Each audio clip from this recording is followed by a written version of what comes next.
Bonjour chers amis, bonjour le monde.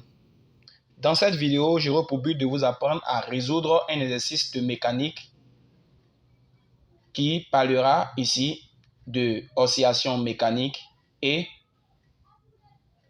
un champ de pesanteur changé.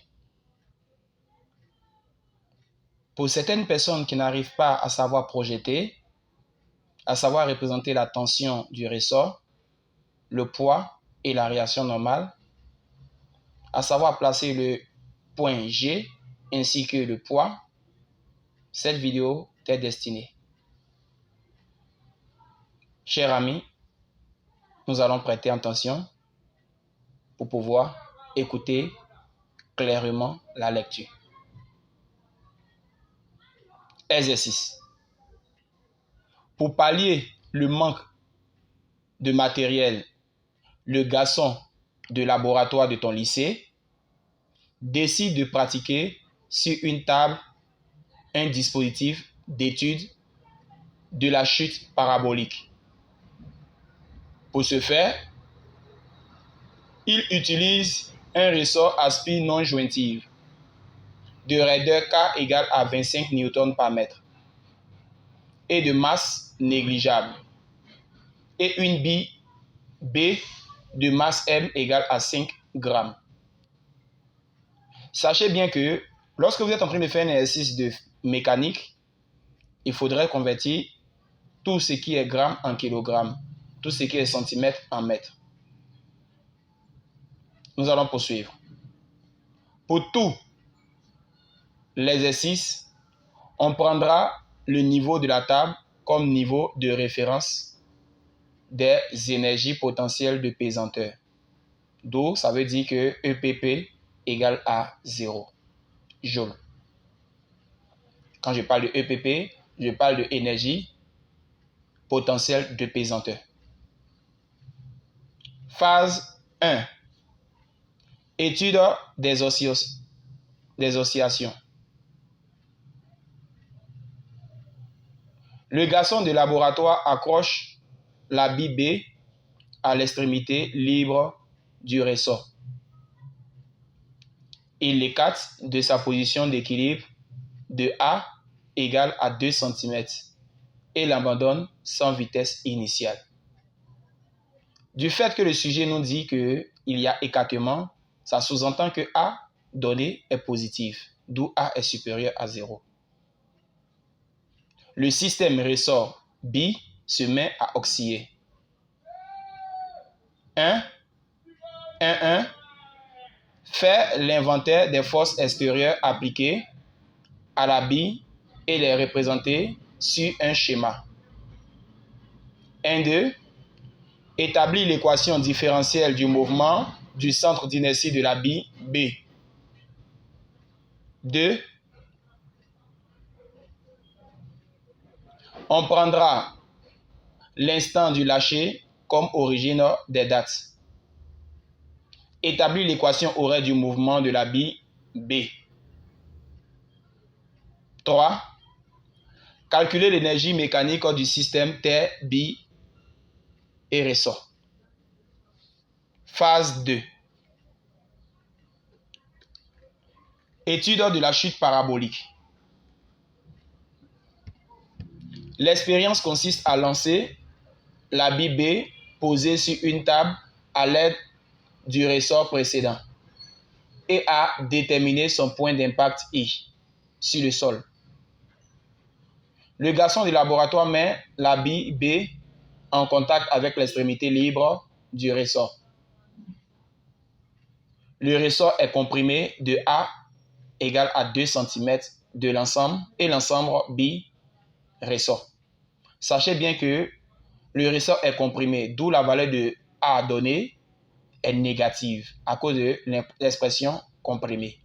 Ça sous-entend que A est négative. A est égal à moins 2 cm, d'où moins 2 10 puissance moins 2 mètres. Est abandonné aussi sans vitesse initiale. La bille B quitte le ressort au point O et arrive au point D avec une vitesse. On négligera tous les frottements. 1. Établir l'expression de la vitesse VD de la bille B au point D en utilisant la conservation de l'énergie mécanique du système terre-bille-ressort. En 2. Calculer la valeur de cette vitesse VD. En 3. La bille B quitte le point D avec une vitesse VD horizontale de valeur VD égale à 1,4 m par seconde. 3.1.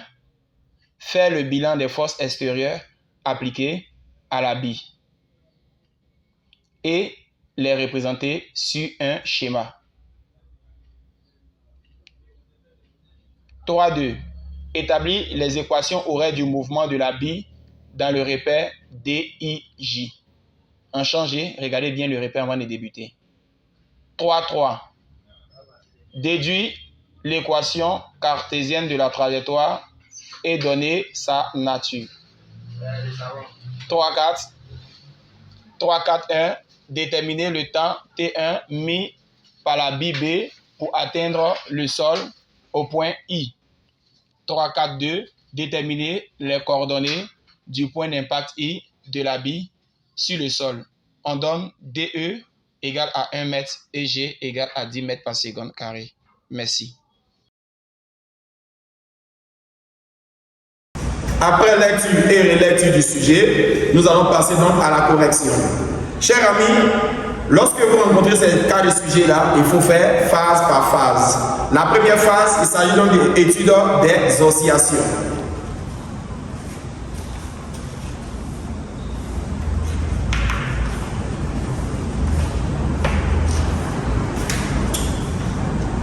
Phase 1. Étude des oscillations.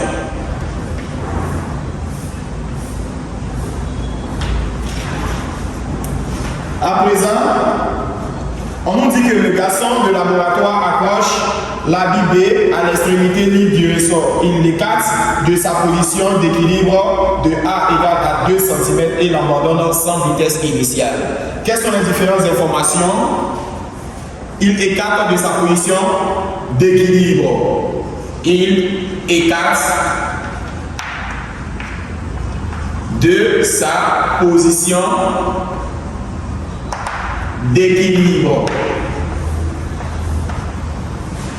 Dans ce cas-là, il faudra savoir que A est positive. À cause de quelle information? Écarté. Alors, si A est positive, la valeur de A donnée est égale à 2 cm. Ce qui sous-entend que A égale à 0,02 m. Une fois que vous avez manipulé cette information, vous allez encore essayer de manipuler encore la vitesse. On dit sans vitesse initiale. Ça sous-entend que sa vitesse V est égale à 0 à cause de l'information sans vitesse initiale.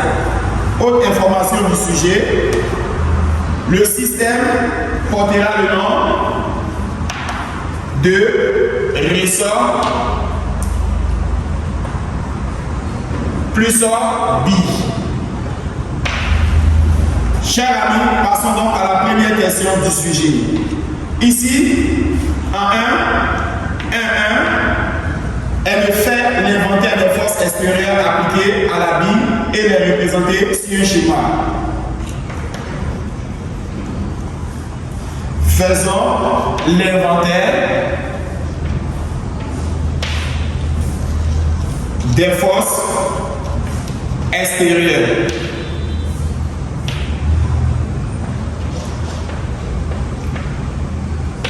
Appliquées à la bille et les représenter.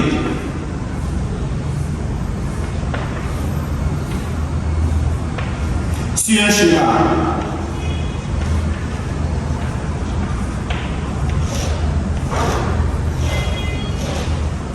Chers amis, voici donc le schéma.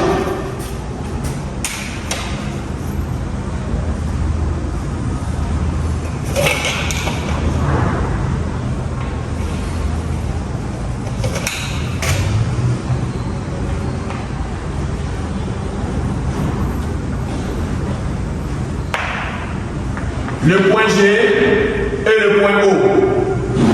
Exprime la X. Une fois que c'est fait, le second schéma permet de montrer le geste écartement.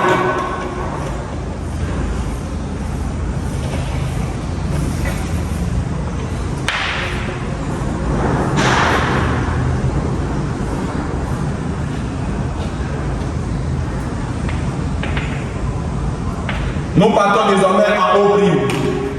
L'endroit où nous quittons porte le nom du haut. La distance des deux est appelée notre raccourcissement A. Vu que le A est positif, alors le raccourcissement est donc positif. Ici, il faudra donc faire l'étude dynamique. Système. Ici, il s'agissait de ressort plus bille.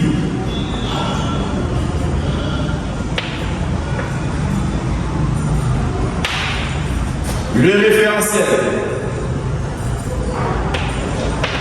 terrestre supposé galiléen. Bilan des forces.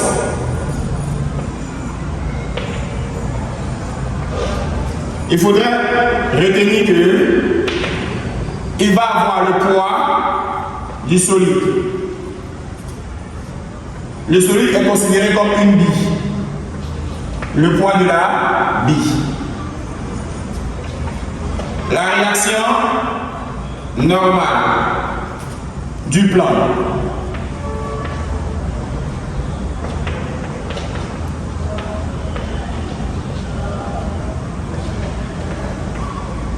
Et à la fin, parlons-en de la tension.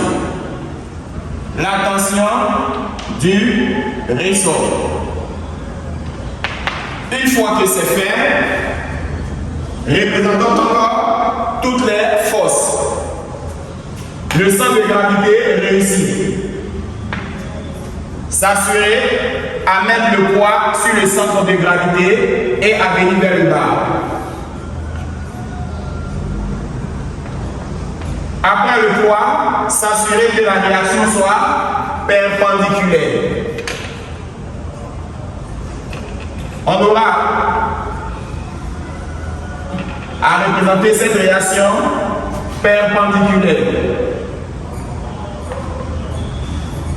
La réaction part là et le poids là. Une fois que c'est fait, partons-en à la tension. Le ressort est tiré vers la droite. Une fois que l'on laisse, la tension ira dans ce sens. Après le geste d'écartement, nous allons laisser le solide et ce solide-là serait attiré vers l'axe des esprits.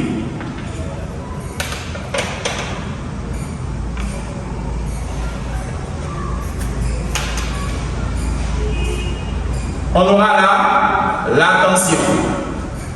On reprend le poids perpendiculaire à l'axe esprit X, la réaction perpendiculaire à l'axe esprit X aussi, et la tension va dans le sens de l'esprit. La première question vient d'être répondue. Passons-en à la deuxième question. Il s'agira ici d'établir l'équation différentielle du mouvement du centre d'inertie de la bille B. 1, 2, établissons l'équation différentielle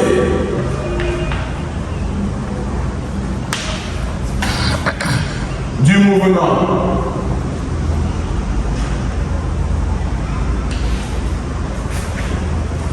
du centre d'inertie. Chers amis, pour établir l'équation différentielle, il faudrait donc dans un premier temps appliquer le théorème du centre d'inertie.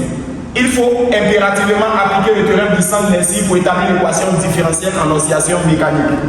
Alors, ici, on dira, appliquons le théorème du centre d'inertie. Ce théorème est appelé la deuxième loi de Newton, qui a pour formule somme vectorielle de force extérieure égale au produit de la masse par le vecteur accélération de son centre d'inertie G. Quelles sont les forces? On a le poids, la réaction normale, la tension du ressort qu'on a signifié égale à MAG. Une fois c'est fait, passons donc à la projection. Projetons sur l'axe X'. On aura à projeter P sur l'axe des X, RL sur l'axe des X, T sur l'axe des X égale à RA sur l'axe des X. À aucun moment, il faut mettre vecteur. On ne met pas vecteur lorsqu'on utilise le langage projeton. Lors de la projection, à aucun moment il faut mettre des vecteurs. Il n'y a pas de vecteur sur la projection de P, de Rn et de T. Il n'y a pas aussi de vecteur sur la projection de A. Comment est P sur l'axe des X? P est perpendiculaire à l'axe des X. Sa valeur vaut 0. Comment est Rn par rapport à l'axe des X? Rn est aussi perpendiculaire à l'axe des X. Sa valeur vaut 0. Comment est T? T va dans le sens opposé de X. T va dans le sens de X', quant à X est opposé à T. On aura donc à mettre moins P égale à RAX. On sait que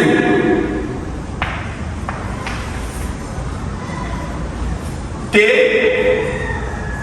dans un exercice de ressort est égal à K fois X. En cinématique,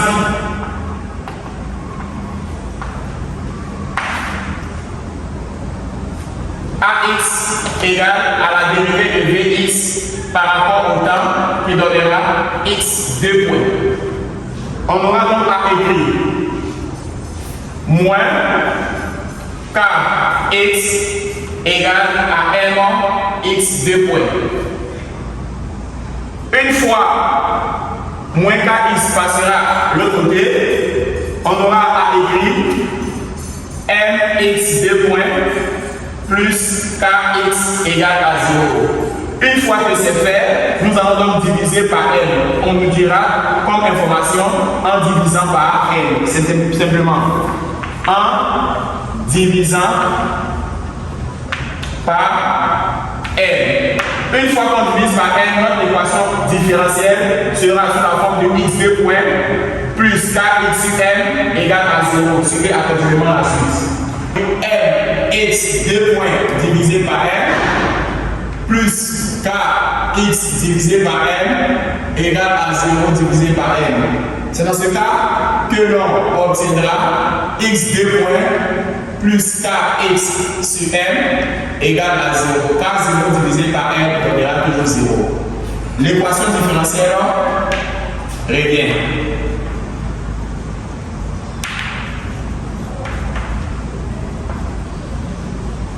Alors, chers amis, si vous voulez remplacer oméga carré à sa valeur, on aura donc K sur L. Notre équation différentielle peut aussi se traduire sur la forme qui n'est pas obligatoire. X2 points oméga 0 au carré, x égale à 0. Voici donc l'équation différentielle. Passons donc à la prochaine question. Ici, il s'agira d'établir l'équation horaire du mouvement de la bille. Ça vous fatigue plusieurs fois. Alors, on prendra l'instant de lâcher comme origine des dates. Alors, en 2, on mettra donc établissant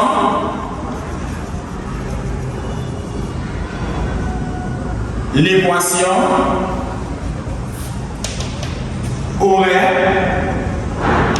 du mouvement. Vous avez du mal à déterminer les équations horaires du mouvement d'un solide. Ce n'est pas compliqué, chers amis. Ici, l'on nous a situé que on prendra comme origine des dates l'instant du lâcher. Notable, on prendra comme origine des dates l'instant du lâcher.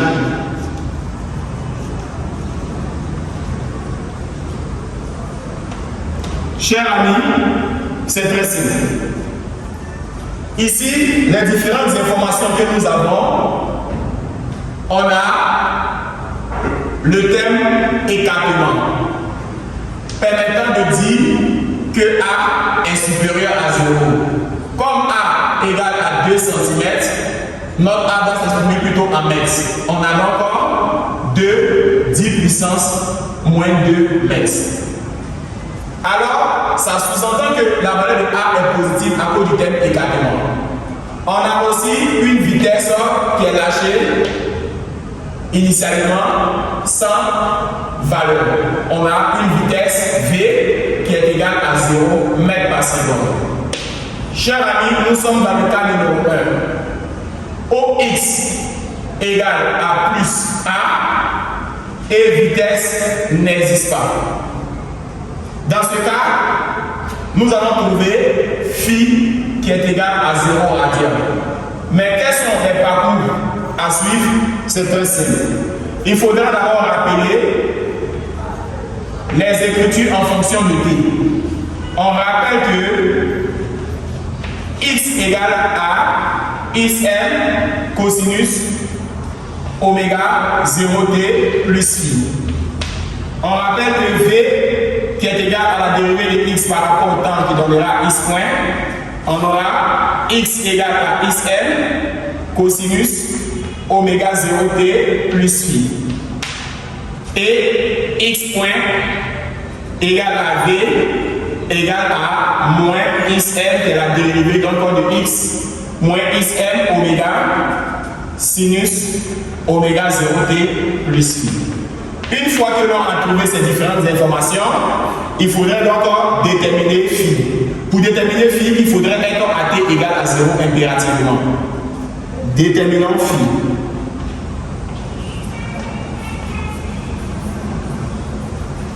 Pour déterminer phi, il faudrait impérativement être à t égale à 0 secondes. Car phi porte le nom de phase à l'origine. Phi est appelé phase à l'origine. Voici pourquoi il faudrait toujours dire que t égale à 0 pour trouver la valeur de phi. Dans ce cas, si t égale à 0 secondes, on aura à écrire x égale à xn cosinus et remplacer tous les t par 0. On aura donc phi. Quant à vitesse égale à x point égale à moins xn oméga sinus phi. D'après l'énoncé, on retient que x égale à a et vitesse est nulle. On aura donc à écrire x égale à xn cosinus phi égale à notre a et vitesse égale à x point égale à moins xm oméga 0 sinus phi qui est égal à 0. Une fois que ces conditions sont respectées, il faudrait donc tirer la valeur de phi là. On notera encore comme expression numéro l'équation 1 et l'équation 2. Notre équation 1 sera matérialisée par l'hypothèse x égale à xn cosinus phi égale à a.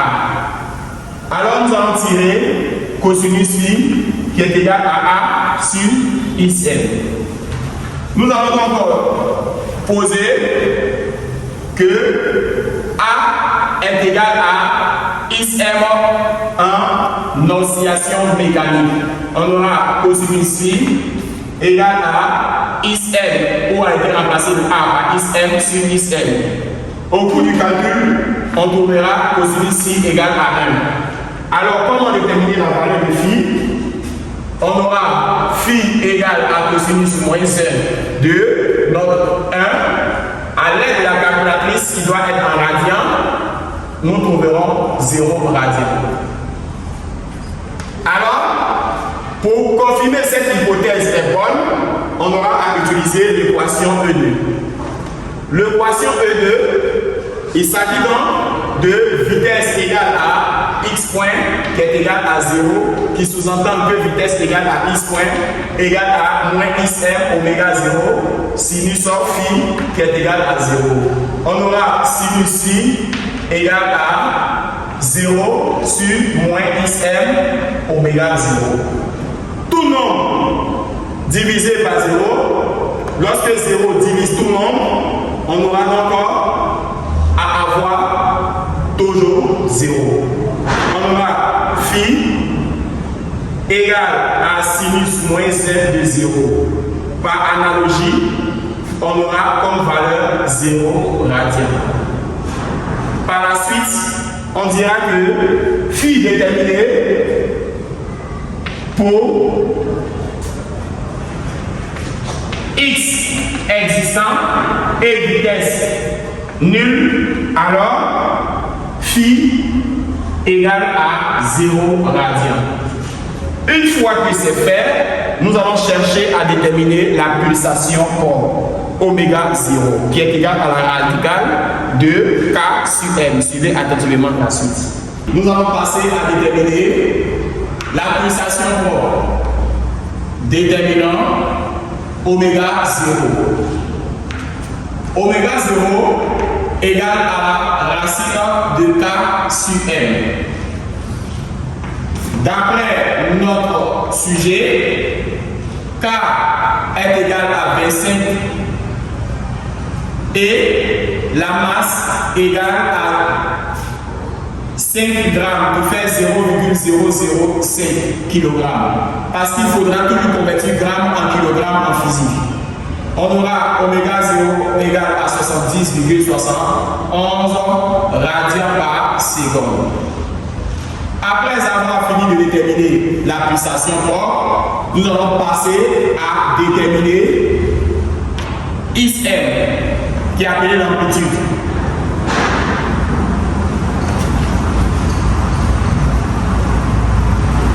Alors,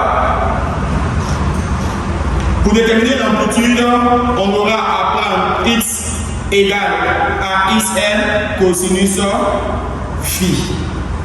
Parce que cette relation AT égale à 0, on a passé la relation trouvée qui était égale à A. On aura donc à savoir aussi que l'on peut utiliser la vitesse. Mais je vais consacrer mon temps à vous expliquer avec Ism concernant cosinus.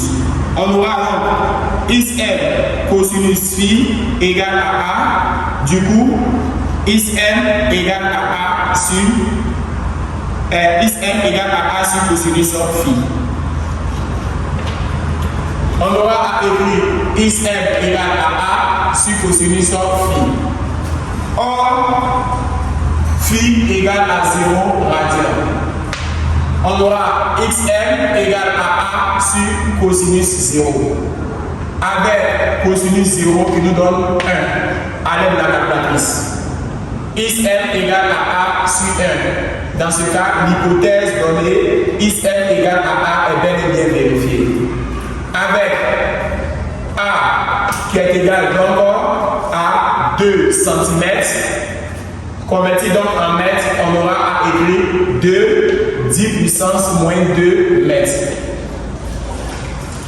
Alors, après avoir fini de déterminer Ism, oméga et phi, on dira que l'équation aurait séduit. Et nous allons retenir x de t égale à XM trouvé 2 10 puissance moins 2 cosinus par oméga trouvé 70,71 T, car notre valeur de phi est égale à 0, plus 0. On aura finalement x dt égale à 2 10 puissance moins 2 cosinus 70,71 T. Alors, voici donc l'équation correcte tant attendue du professeur. Passons donc à la prochaine étape qui est de calculer l'énergie mécanique. Ici, l'on ne nous a pas demandé de démontrer que l'énergie mécanique est constante, mais de calculer. Alors, en 3, calculons l'énergie mécanique. Chers amis, on sait que l'énergie mécanique égale à énergie cinétique plus énergie potentielle de pesanteur plus énergie potentielle élastique. Lorsque l'oscillation est horizontale, alors il faudra savoir que l'énergie potentielle de pesanteur est égale à 0 joule. On a donc énergie mécanique égale à énergie cinétique plus énergie potentielle élastique. On aura mentalement, d'après toute notre démonstration, l'on trouvera un demi de K ISM au carré.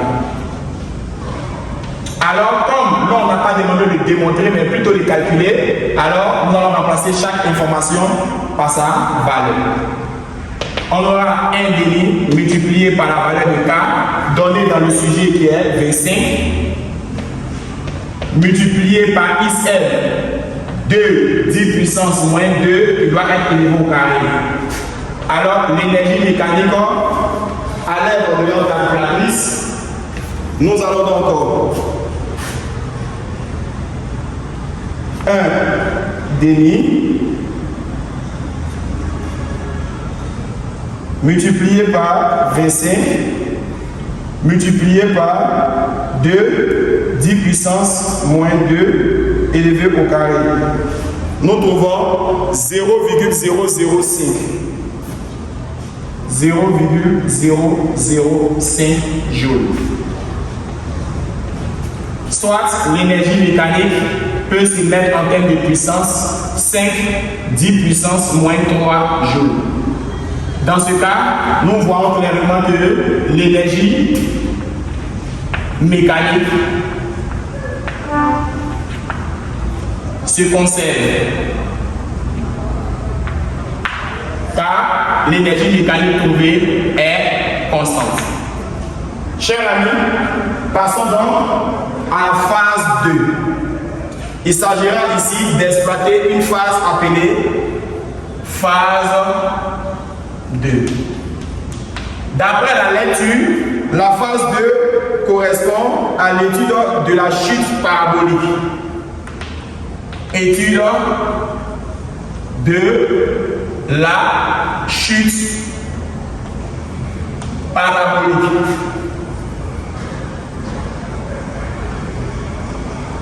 Alors, l'étude de la chute parabolique, c'est très simple. Qu'est-ce qu'il faut savoir sur ce cas? L'expérience consiste à lancer une bille B posée sur la table à l'aide du ressort précédent et à déterminer son point d'impact I sur le sol. Le garçon de laboratoire met la bille B en contact avec l'extrémité libre du ressort. Le ressort est comprimé. Cette fois-ci, l'on parle de comprimer le ressort.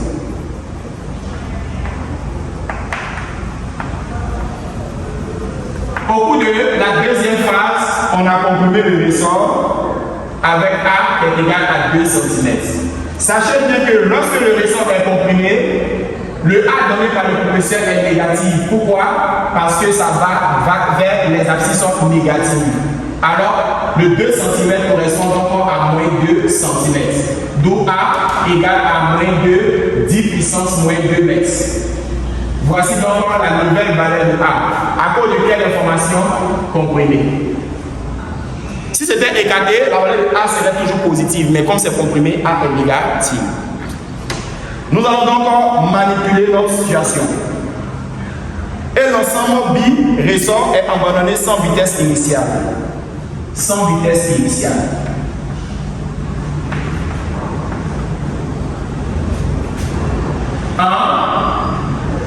O.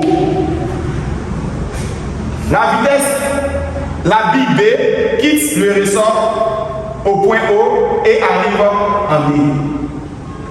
La bi quitte le point O et arrive en D. Dans cette partie, on néglige les frottements. Chers amis, dans cette partie, on néglige les frottements. Ici, nous avons encore un schéma qui se présente sous la forme suivante.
Chers amis, voici donc le schéma imposé par le sujet.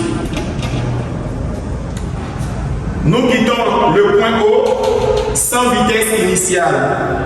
Mentalement dans la tête, la vitesse au point O est égale à 0. Nous arrivons au point D avec une vitesse que nous allons déterminer bientôt. VD, que nous ne connaissons pas, à déterminer dans une question. Vitesse au point O est égale à 0 parce qu'il y a un ressort.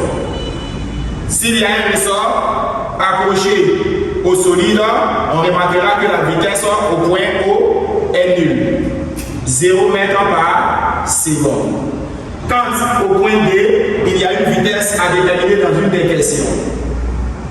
La trajectoire est rectiligne et nous allons atterrir à un point situé là, appelé I d'après l'énoncé. Quelles sont les différentes informations qui nous intéressent? Sans vitesse au point O. On arrive en D. Il n'y a pas de frottement. Toutes ces différentes informations, ainsi que comprimer le ressort qui permet de dire que le A est négatif. Alors, chers amis, nous allons ici vous apprendre à répondre aux questions suivantes qui seront: établir l'expression de la vitesse VD de la bille au point D en utilisant la conservation de l'énergie mécanique du système terre-bille-ressort. Et en 2, de calculer la valeur de la vitesse VD. Et en 3, la bille B quitte le point D avec une vitesse VD horizontale à la et de valeur VD égale à 1,4. Lorsqu'on vous donne une nouvelle valeur, c'est que c'est impératif que cette réponse-là devait sortir dans les questions précédentes. Suivez attentivement la suite. Alors, au bout de la deuxième phase, la question est d'établir l'expression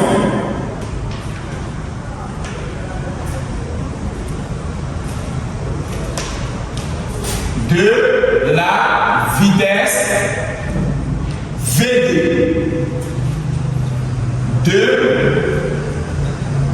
la bille A appelé I, B au point D. En appliquant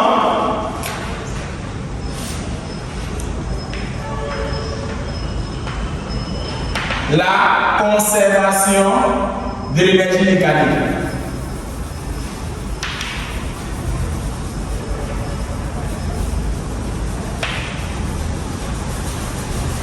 Alors, qu'est-ce qu'il faudrait retenir? C'est d'établir l'expression de la vitesse VD de la bille B en appliquant la conservation de l'énergie mécanique. C'est très simple cette question. Il faudrait d'abord savoir que il est impératif de faire le système référentiel et bilan des forces parce que nous ne sommes plus sur la première phase, nous sommes à présent sur une nouvelle phase. Système. Ici, il s'agit d'après l'énoncé terre, bi, ressort. Référentiel.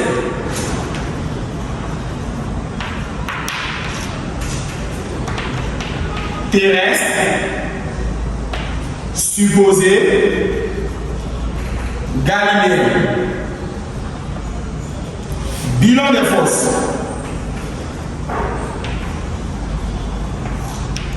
Ici, il faudrait retenir que il y a le poids, la réaction normale et la tension. Le poids de la bille. La réaction normale du plan et la tension du ressort. Ici, il faudrait faire une représentation schématique.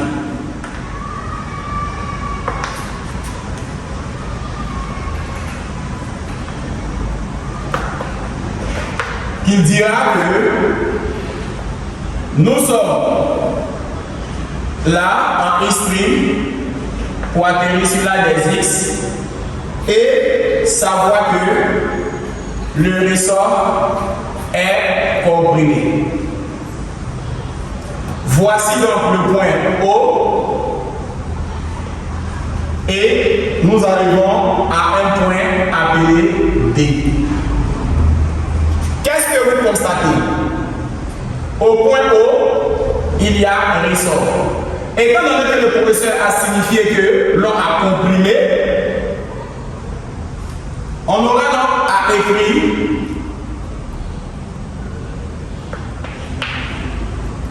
que si l'on effectue une compression,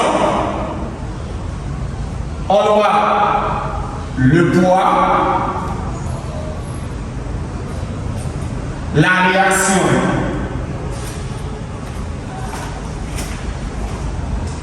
qui est appelée réaction normale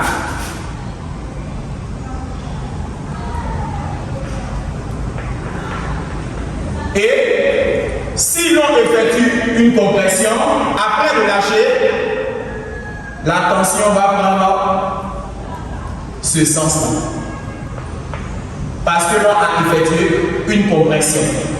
Si l'on avait effectué un allongement appelé écartement, la tension allait aller dans le sens comme la phase 1. Ici, l'on a comprimé le ressort, donc la tension ira dans ce sens-là. Une fois que c'est fait, sachez bien que en haut, on aura l'apparition du EPE parce que nous sommes confrontés à un ressort. Du coup, EPE situé en haut sera donc égal à 1 demi de K A au carré. Étant donné que la première version en haut était 1,5 de K. Comme ça a été comprimé, du coup, la valeur de A est inférieure à 0, on devait avoir moins A élevé au carré.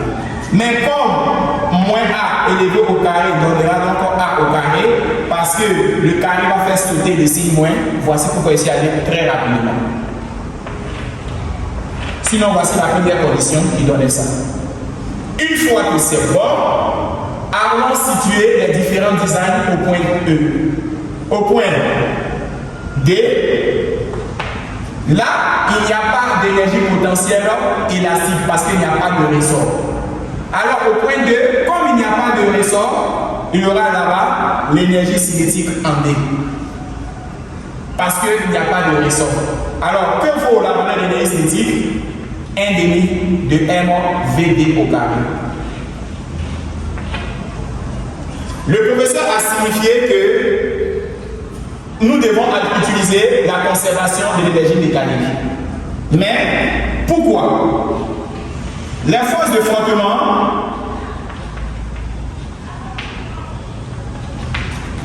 étant négligées,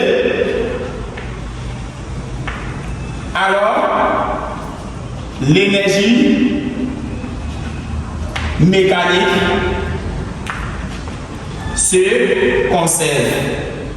C'est parce qu'il n'y a pas de force de frottement que l'énergie mécanique se conserve. On dira tout simplement que la variation de l'énergie mécanique serait donc égale à 0. Parce que les forces de frottement sont négligées. Alors, la variation de l'énergie mécanique serait donc égale à 0. Ce qui sous-entend l'énergie mécanique au point O serait donc variée avec l'énergie mécanique au point D. D'où la variation signifie énergie mécanique au point D soustrait à énergie mécanique au point O égale à 0. D'où l'énergie mécanique au point D égale à énergie mécanique au point O. Énergie mécanique au point D, on a signifié qu'au point D, il y a EC. Alors, on a ECD complété à EPD qui ne va pas exister parce qu'il n'y a pas de ressort en D. Quant à celui-là, on aura EPE plus ECE qui ne va pas exister car le sujet, on a mentionné qu'il n'y a pas de vitesse au point O. Dans ce cas, quelles sont les deux énergies qui restent? Énergie cinétique en D est l'équivalent de l'énergie potentielle élastique en O.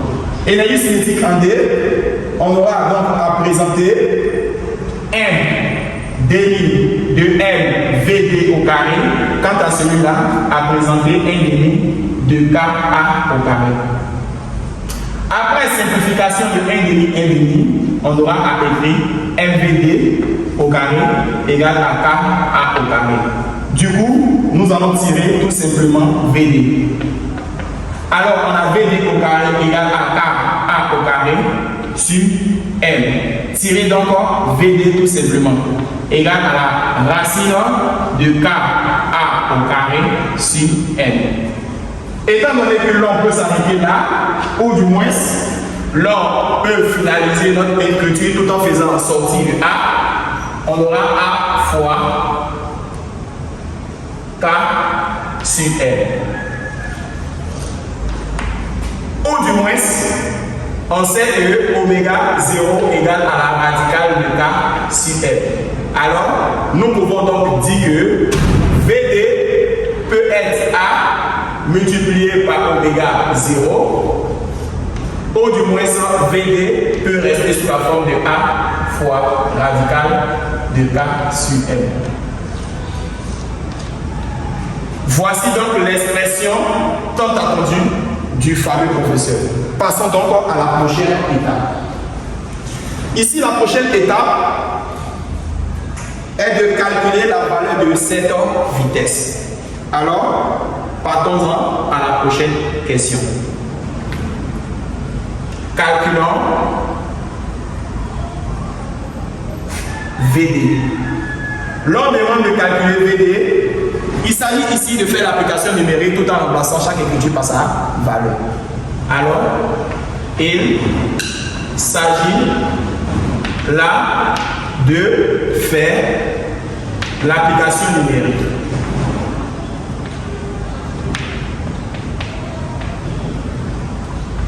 Directement, on aura à présenter VD sous la forme de A fois racine de K sur M.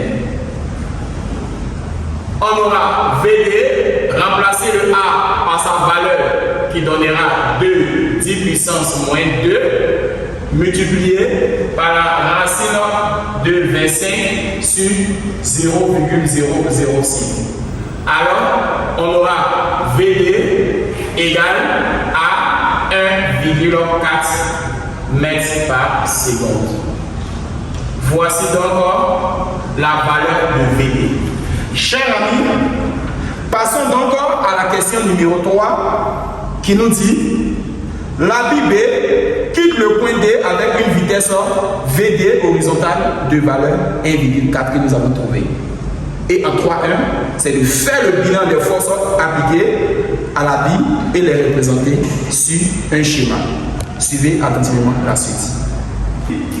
En 3, on nous demande de prendre VD égale à 1,4 mètres par seconde. Et en 3.1 est de faire le bilan des forces. Cette fois-ci, ils ont restreint le schéma. Alors, nous allons passer directement au bilan des forces comme le sujet l'a souhaité.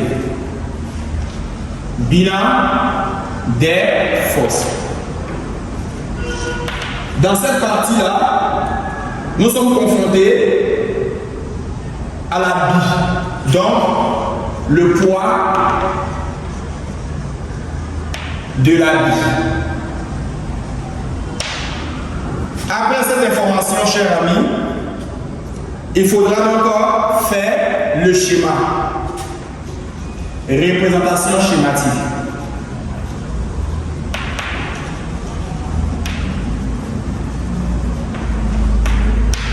Du coup, on aura notre schéma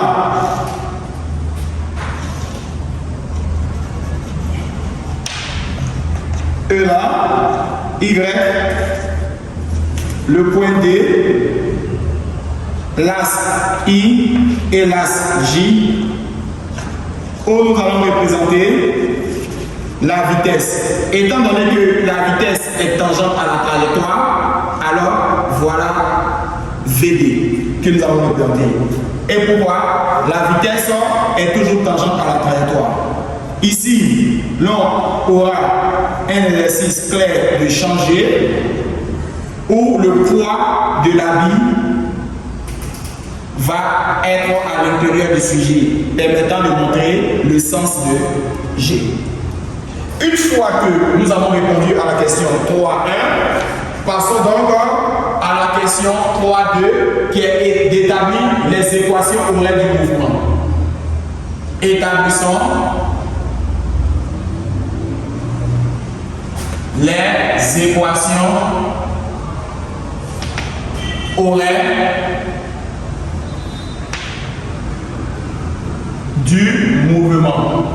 Lorsque vous voulez commencer un exercice de changer, il faudrait d'abord regarder bien le repère avant de vous aventurer.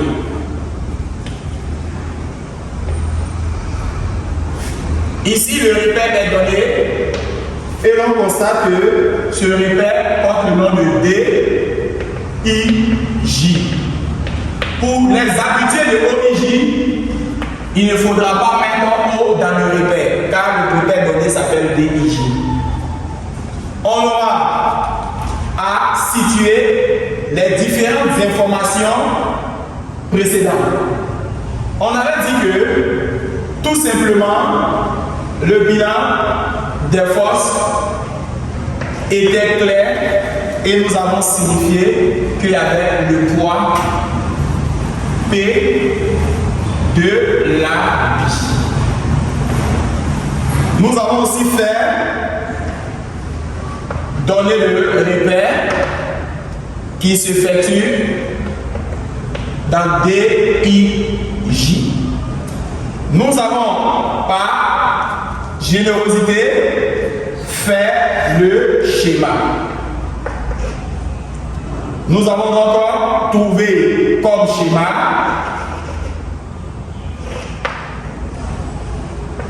Y et là E, ici D, là VD. Là des X, là des Y et le point I. Nous avons donc signifié au professeur que G descend quant au poids aussi. Pour déterminer l'équation horaire, il faudrait donc appliquer le théorème du centre d'inertie. Alors nous allons signifier cette information. Appliquons le théorème du centre d'inertie. Que dit ce théorème? Ce théorème nous dit somme vectorielle des forces extérieures égale à M à G. Du coup, on aura à présenter le poids égal à M à G. D'où le moins remplacer le poids par Mg égale à M à G. Après cette information, simplement dit que G égale à A, au du moins A égale à G, qui est considéré comme une constante. Nous allons donc établir AT égale à 0 et AT différent de 0. Commençons donc AT égale à 0 secondes. Il s'agit là de conditions initiales. Alors, pour la condition initiale, on aura donc à présenter VD à l'instant initial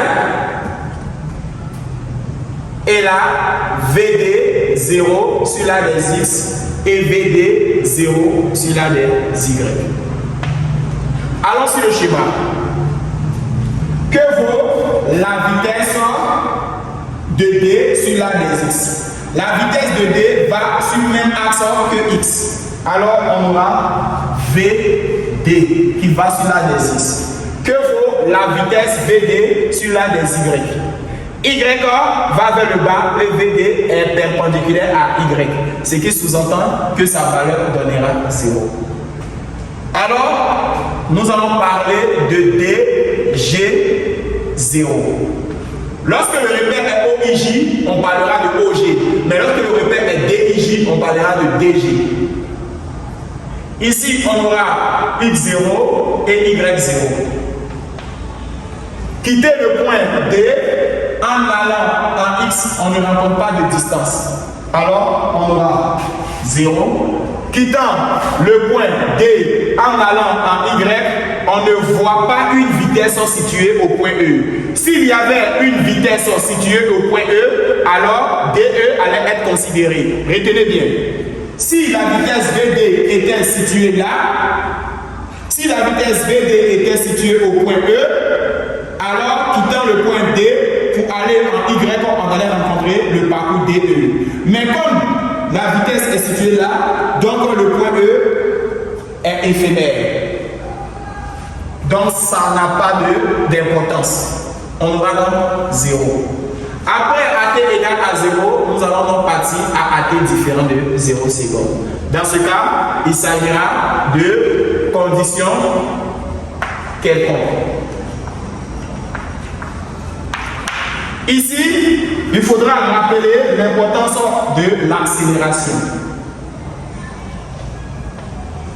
A, O simplement, X 2 points, y 2 points. On simplement ax, ay. Une fois que c'est fait, vous avez signifié que a égale à g. Si a égale à g, comment est g vis-à-vis de l'axe des x? G est perpendiculaire à l'axe des x. Alors, sa valeur donnera 0. Comment est g? Car vous avez dit que g est égal à a. Donc, pour trouver a, c'est question de trouver g. Comment est g vis-à-vis de l'axe des y? G descend, y aussi descend. Dans ce cas, on aura plus g. D'où la présence de g. Après l'accélération, il y a implication de la vitesse. Voici donc l'information implication. Implication de la vitesse. Que vaut la vitesse? Vd. Vous remarquez qu'il n'y a plus l'indice 0 parce que nous sommes à t différent de 0. Dans ce cas, on aura à écrire Vdx et Vdy, ou du moins x point, y point. Ici, il faudrait donc utiliser la propriété suivante. Vdd égale à AT plus V0. On se rappelait de la propriété en cinématique.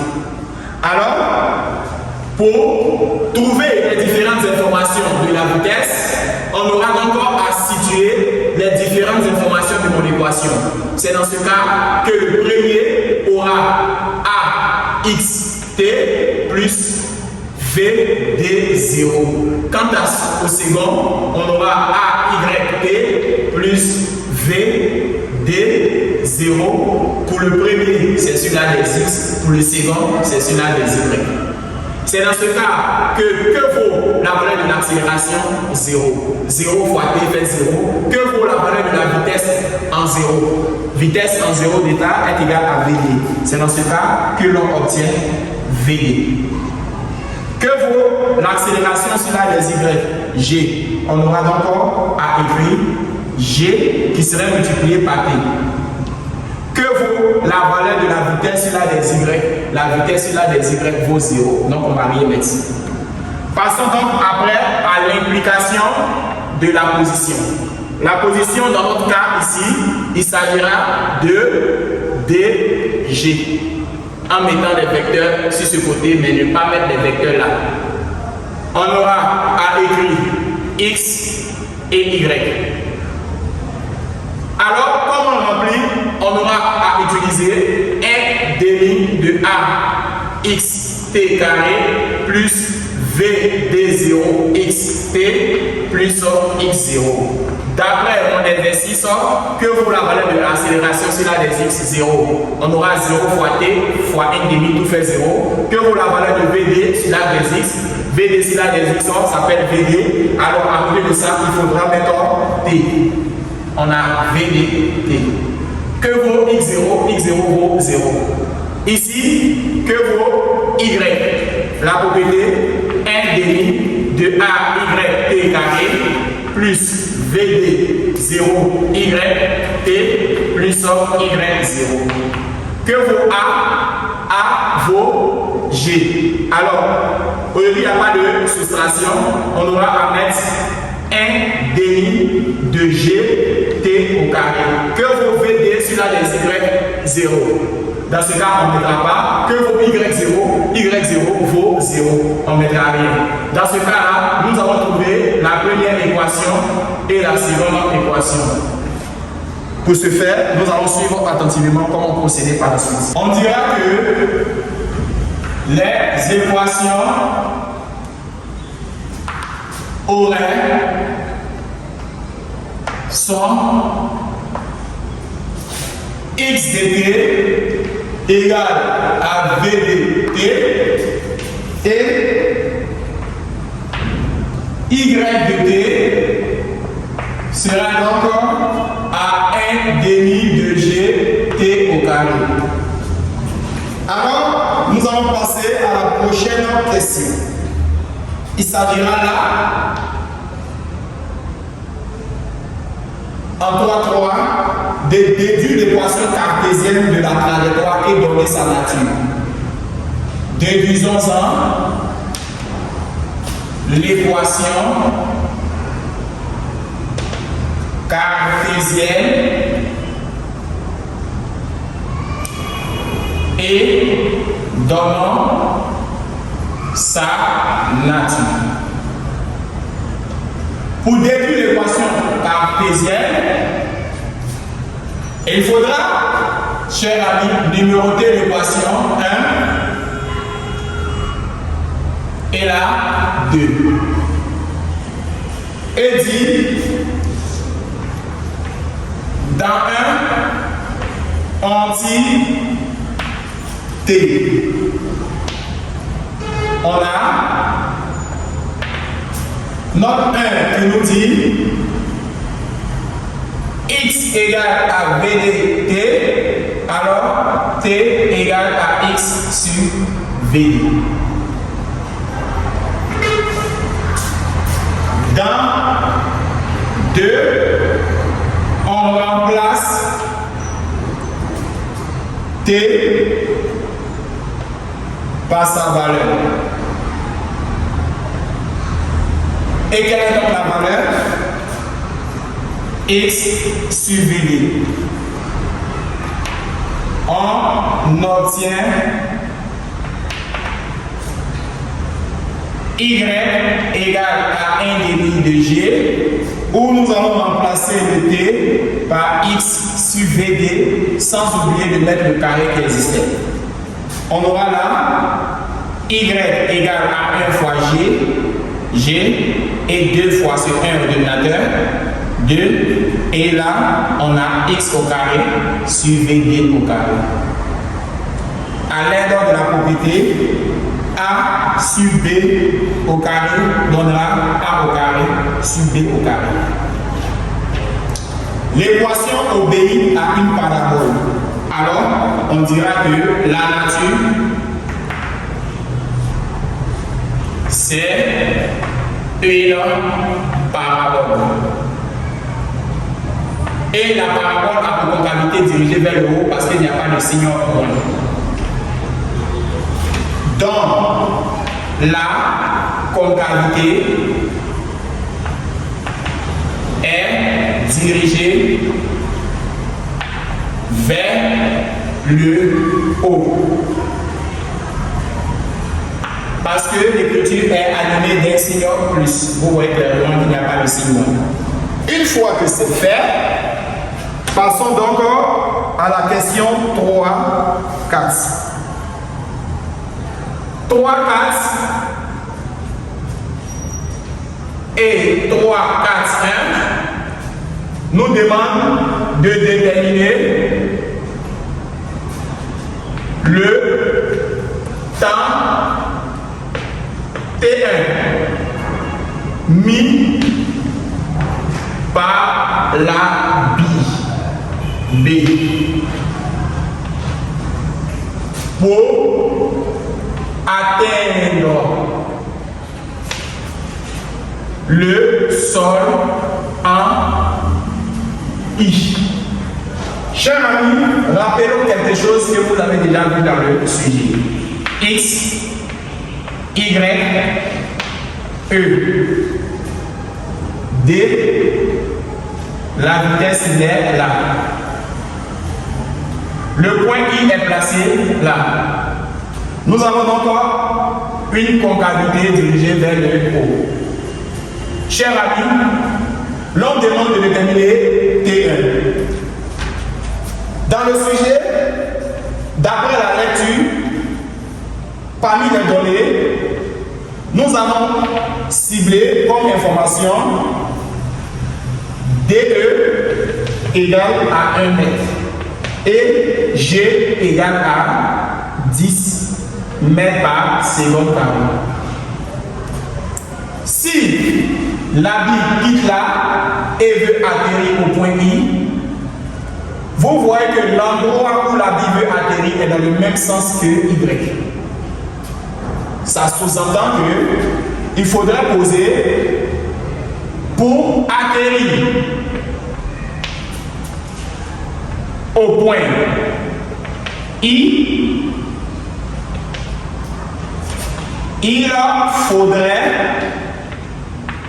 que Y soit appelé désormais YI, parce que ça atterrit au point I, et YI portera DE comme information. Parce que ça va dans le même sens.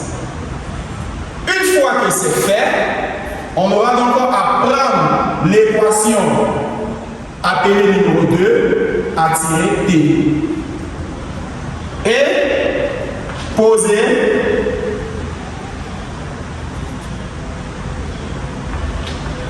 que T sera désormais appelé T1.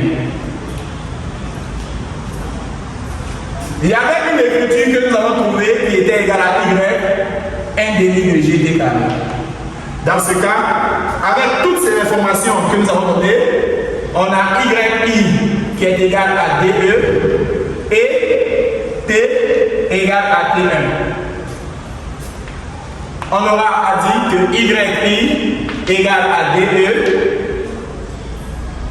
équivaut à signifier que 1 demi de G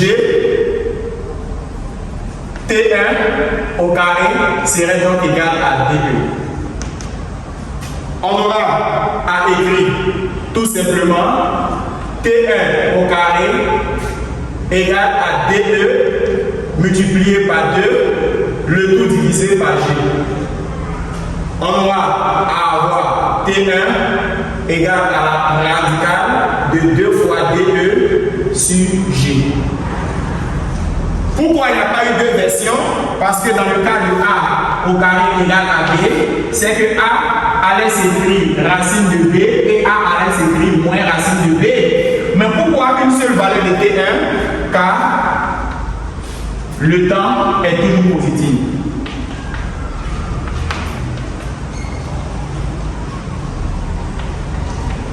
Comme le temps est toujours positif, dans ce cas-là, on aura à exprimer la seule expression qui va posséder un plus. Voici pourquoi vous avez remarqué qu'il n'y avait pas deux égales. Il n'y avait seulement que 1. Une fois que c'est fait, passons donc à l'application numérique. On aura à écrire T1 égale à racine de 2 fois D1 qui est égal à 1 sur G qui est égal à 10. Nous allons donc effectuer le calcul et mettre ça en. Alors, chers amis, voici donc le temps T1 pour atteindre le sol en I. La dernière question demande de déterminer la vitesse VI. Il faudra donc ici utiliser le théorème de l'énergie cinétique entre le point D et le point I. Voici comment on calcule toujours la vitesse du sol. Alors, quittant le point D pour atterrir au point I, il faudra donc utiliser le théorème de l'énergie cinétique entre D et I. Suivez attentivement la suite. En 3, 4, 2, il s'agit là de déterminer les coordonnées du point d'impact I. Cette question vous perturbe.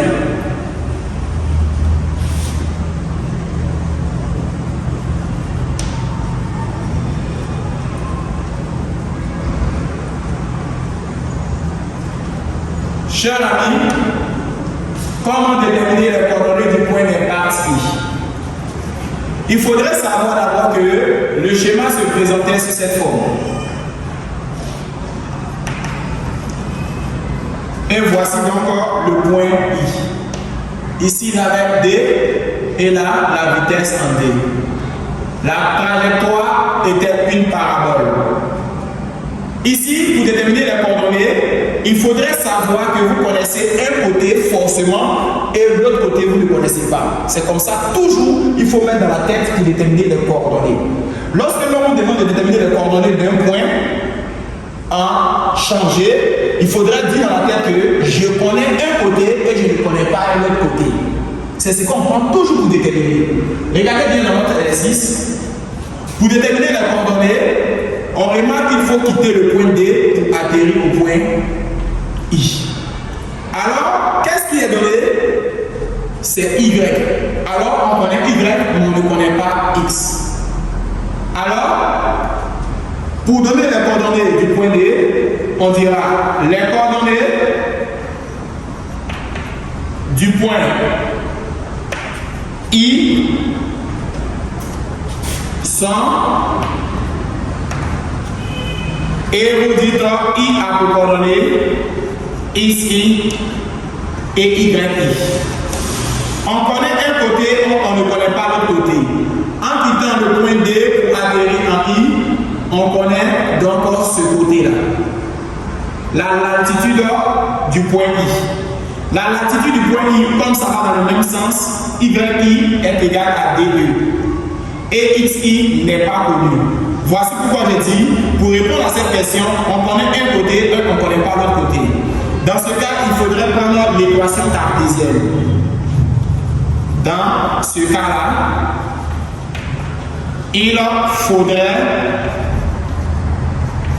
prendre l'équation cartésienne.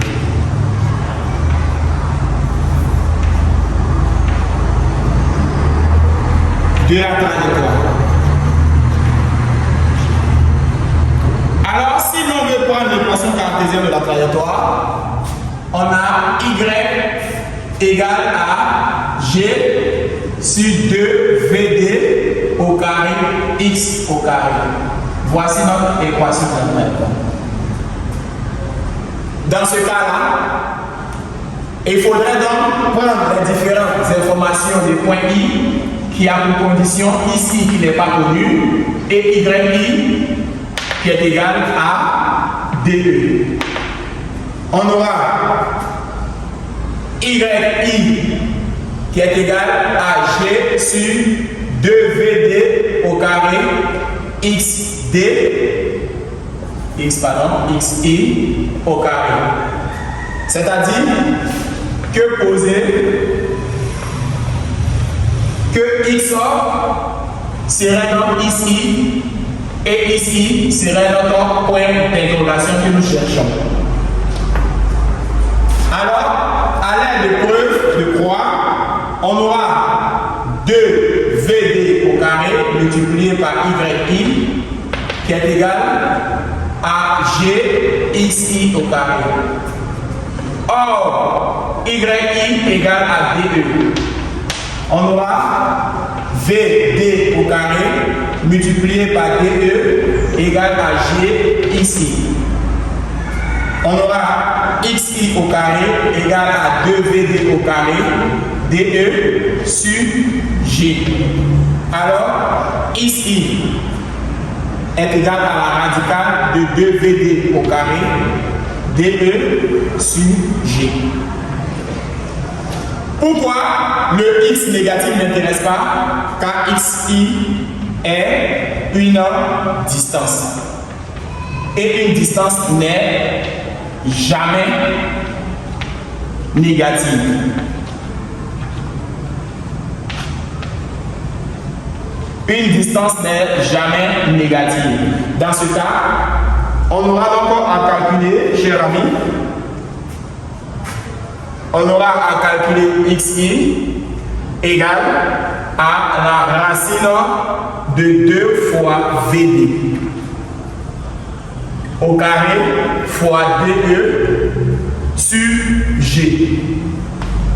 qui est l'expression où le calcul en application numérique serait ici égal à la radicale de 2 fois VD. D'après le sujet, VD égale à 1,4 élevé au carré fois DE. DE d'après les données égale à 1 mètre sur G qui est égal à 10. On aura à calculer soigneusement la valeur et mettre en mètres. 0,626. Ou d'autres professeurs vont utiliser ici qui est égal à 0,63 mètres. Parce que le nombre derrière étant supérieur à 5 peut arrondir le prochain chiffre. Alors, quelles sont donc les coordonnées? On dira les coordonnées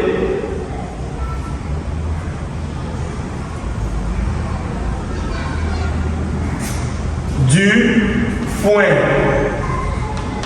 d'impact I sont, et chers amis, on va appeler I qui a pour coordonnée ici égale à 0,63 mètres et YI qui est égal à DE d'après le sujet qu'il faut 1 mètre. Voici, chers amis, la dernière question de notre sujet qui avait pour but de rappeler que I a pour coordonnée ici qui est égal à 0,63 mètres et YI est égal à 1 mètre. Chers amis, j'ai été très ravi de partager cette vidéo avec vous. Je vous demande de reprendre plusieurs fois et si vous n'allez pas trouver des différentes réponses, communiquez-moi sur mon WhatsApp. Si c'est, je vous dis au revoir.